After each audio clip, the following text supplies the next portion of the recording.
नमस्ते। गाडी चलाउनेहरूलाई क्लच कति महत्त्वपूर्ण छ भन्ने त थाहै छ, तर यो सानो पेडलले भित्रभित्रै त्यत्रो ठूलो काम कसरी गर्छ होला? आज हामी यही मेकानिकल जादुको पर्दा खोल्नेछौँ। ल, सुरु गरिहालौँ। एउटा कुरा सोचौँ त, ट्राफिकमा गाडी रोकिँदा इन्जिन त चलिरहेकै हुन्छ, तर पाङ्ग्राहरू घुम्दैनन्। इन्जिनको शक्ति कहाँ गयो त? यो कसरी सम्भव भयो? हो, यही साधारण तर महत्त्वपूर्ण प्रश्नको जवाफमा नै क्लचको पूरा कहानी लुकेको छ। र त्यो जवाब हो इन्जिन र गियरबक्सको ठिक बीचमा बसेको एउटा चलाक स्विच हो। यो स्विच नै क्लच हो। यसको भित्री पार्ट पूर्जामा डुब्नु अघि यसलाई इन्जिनको शक्तिलाई जोड्ने र छुटाउने एउटा पुल जस्तो सम्झिनुहोस्। ठिक यही हो। क्लच भनेको एउटा यस्तो मेकानिकल मध्यस्थकर्ता हो जसले इन्जिनबाट आएको पावरलाई गियरबक्ससँग जोड्ने वा तोड्ने निर्णय गर्छ। जब यो जोडिन्छ, गाडी घुर्छ। जब यो छुटिन्छ, इन्जिन चले पनि गाडी रोकिन्छ। यही नियन्त्रणले गर्दा नै हामी गियर फेर्न र गाडीलाई स्मुथली चलाउन सक्छौँ। ल, अब हेरौँ यो अन अफ स्विचले आखिर काम कसरी गर्छ। यो साँच्चै नै एउटा साधारण तर एकदमै प्रभावकारी मेकानिजम हो। यसलाई बुझ्नको लागि हामी सबैभन्दा चल्तीको डिजाइन सिंगल प्लेट क्लचलाई हेरौँ। धेरैजसो म्यानुअल गाडीहरूमा यही हुन्छ। हेर्दा जति सिम्पल देखिन्छ, यसको काम त्यति नै महत्त्वपूर्ण छ। क्लचको जम्माजम्मी दुईवटा अवस्था हुन्छन्। जब हामीले क्लच पेडल छोडेका हुन्छौँ, मतलब पेडल माथि हुन्छ, तब यो इङ्गेज्ड अवस्थामा हुन्छ। प्लेटहरू एक आपसमा टाँसिएका हुन्छन् र इन्जिनको पावर सिधै पाङ्ग्रातिर जान्छ। अनि जब हामी पेडल थिच्छौँ, यो डिसइङ्गेज्ड हुन्छ। प्लेटहरू छुट्टिन्छन् र पावरको कनेक्सन टुट्छ। यति नै हो यसको मूल मन्त्र। अब इङ्गेज्ड अवस्थालाई नजिकबाट हेरौँ। यहाँ शक्तिशाली स्प्रिङहरूले प्रेसर प्लेटलाई फ्रिक्सन प्लेटमाथि एकदमै जोडले थिचेर राखेका हुन्छन्।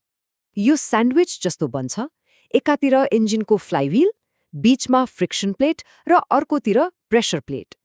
यो कडा च्यापले नै इन्जिनको हरेक घुमाइलाई गियरबक्ससम्म पुर्याउँछ। अनि जब पेडल थिचिन्छ, के हुन्छ त? हो, त्यो थिचाइले एउटा लिभरलाई चलाउँछ जसले ती शक्तिशाली स्प्रिङहरूको दबावलाई उल्टाइदिन्छ। प्रेसर प्लेट हल्का पछाडि सर्छ र फ्रिक्सन प्लेट स्वतन्त्र हुन्छ। त्यो मिलिमिटरको ग्याप बन्ने बित्तिकै इन्जिन र गियरबक्सको सम्बन्ध टुट्छ। पावरको प्रवाह ठ्याक्कै रोकिन्छ। ल, यो जोड्ने र छुट्टाउने खेलका मुख्य खेलाडीहरूलाई पनि चिनिहालौँ। क्लचभित्र के हुन्छ त? मुख्यतः क्लच प्रणालीमा यी 4 महत्त्वपूर्ण भागहरू हुन्छन्। क्लच प्लेट, जसलाई फ्रिक्सन डिस्क पनि भनिन्छ, प्रेसर प्लेट, जसले दबाव दिन्छ, रिलिज बियरिङ र क्लच फेसिङ। यी सबै मिलेर एउटा पर्फेक्ट टिमवर्क देखाउँछन्। अब एक गरेर यिनीहरूको काम बुझौँ। यो हो फ्रिक्सन डिस्क। यसलाई क्लचको मुटुभन्दा पनि हुन्छ। यसको सतहमा ब्रेक प्याडमा जस्तै घर्षण पैदा गर्ने मटेरियल हुन्छ, जसले गर्दा यो फ्लाइव्हिलमा मजाले टाँसिन्छ। तर यहाँ बीचमा भएका साना स्प्रिङहरू देख्नुभयो? यिनीहरूको काम एकदमै महत्त्वपूर्ण छ।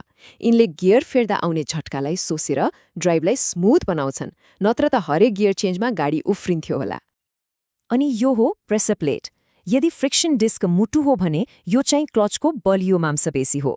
यसको एउटै काम हो फ्रिक्सन प्लेटलाई फ्लाइव्हिलमाथि यति जोडले थिच्नु कि इन्जिनको टर्क अलिकति पनि चिप्लिन नपाओस्।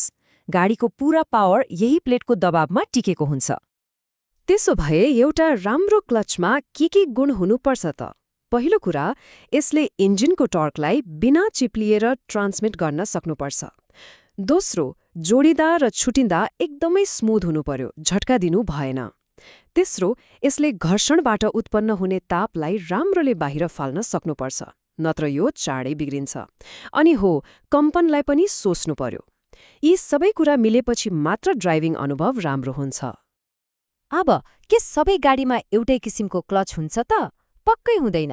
गाडीको प्रकार, पावर र प्रयोग अनुसार क्लचको डिजाइन पनि फरक हुन्छ। यहाँ 2 मुख्य डिजाइनहरू हेर्न सकिन्छ। एकातिर छ सिंगल प्लेट क्लच, जसमा एउटा मात्रै फ्रिक्सन डिस्क हुन्छ, र अर्कोतिर छ मल्टी प्लेट क्लच, जसमा पातला धेरै प्लेटहरू एकअर्कामाथि चाङ लगाएर राखिएको हुन्छ। सामान्य कारहरूमा सिंगल प्लेट क्लच नै काफी हुन्छ। यो सरल र भरपर्दो छ। तर जब हामीलाई रेसिङ कार वा सुपरबाइक जस्तो सानो ठाउँमा धेरै पावर ह्यान्डल गर्नुपर्छ, तब मल्टिप्लेट क्लचको पालो आउँछ। धेरै प्लेटहरूले गर्दा यसले सानो आकारमा पनि अत्यधिक टोर्क समात्न सक्छ। अनि अर्को एउटा एकदमै चलाख डिजाइन छ, सेन्ट्रिफ्युगल क्लच। यो प्राय स्कुटर, मोपेड वा चेनसोमा देखिन्छ। यसमा कुनै पेडल वा लिभर हुँदैन। इन्जिनको स्पिड बढेपछि सेन्ट्रिफ्युगल फोर्सले यसलाई आफै इङ्गेज गराइदिन्छ। रेस दियो, गाडी गुड्यो, रेस छोड्यो, गाडी लोकियो। कति सजिलो। हामीले पेडल थिच्छौं, तर त्यो खुट्टाको सानो बलले क्लचको शक्तिशाली स्प्रिङलाई कसरी जित्छ त? यो बललाई क्लचसम्म पुर्याउने पनि विभिन्न तरिकाहरू छन्। अहिलेका धेरैजसो गाडीहरूमा हाइड्रोलिक सिस्टम प्रयोग हुन्छ।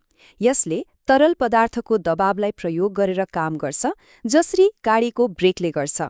यही प्रविधिले गर्दा नै क्लच पेडल थिच्न एकदमै हल्का र चिल्लो महसुस हुन्छ। यसको काम गर्ने तरिका एउटा डोमिनो इफेक्ट जस्तै छ। हामीले पेडल थिच्छौं, त्यसले मास्टर सिलिन्डरको पिस्टनलाई धकेल्छ। त्यसले पाइपमा भएको तेलमा प्रेसर बनाउँछ।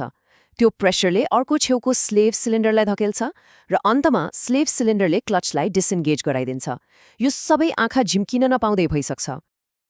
हाइड्रोलिक त आजको मानक जस्तै हो, तर क्लच कन्ट्रोल गर्ने तरिकाहरू समयसँगै फेरिँदै आएका छन्। सुरुमा साइकलको ब्रेक जस्तो साधारण तार वा केबलले काम चल्थ्यो। त्यसपछि हाइड्रोलिक आयो। कतिपयमा इलेक्ट्रोम्याग्नेट वा भ्याक्युमको पनि प्रयोग भयो।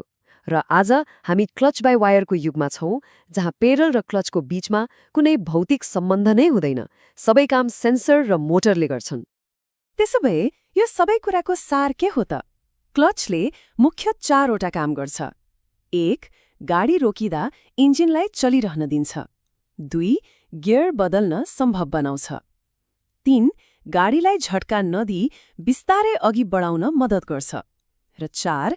जब जोडिन्छ इन्जिनको 100% पावरलाई पाङ्ग्रासम्म पुर्याउँछ। तर एउटा ठूलो प्रश्न, अब इलेक्ट्रिक गाडीहरूको जमाना आउँदैछ, जसमा न गियर हुन्छ न गियरबक्स। त्यसो भए के क्लचको यो लामो र गौरवशाली यात्रा अब समाप्त हुन लागेको हो त? के यो अद्भुत मेकानिकल प्रविधि अब इतिहास पढ्न लागेको छ? यो साँच्चै नै सोच्न पर्ने कुरा हो। ल, आजको लागि यति नै। आशा छ अब अर्को पटक क्लच पेडलमा खुट्टा राख्दा त्यसभित्र चलिरहेको यो प्रिसाइज मेकानिकल प्रक्रियाको याद अवश्य आउनेछ। फेरि अर्को विषयमा यस्तै गहिरो कुराकानी गर्न भेटौँला। धन्यवाद।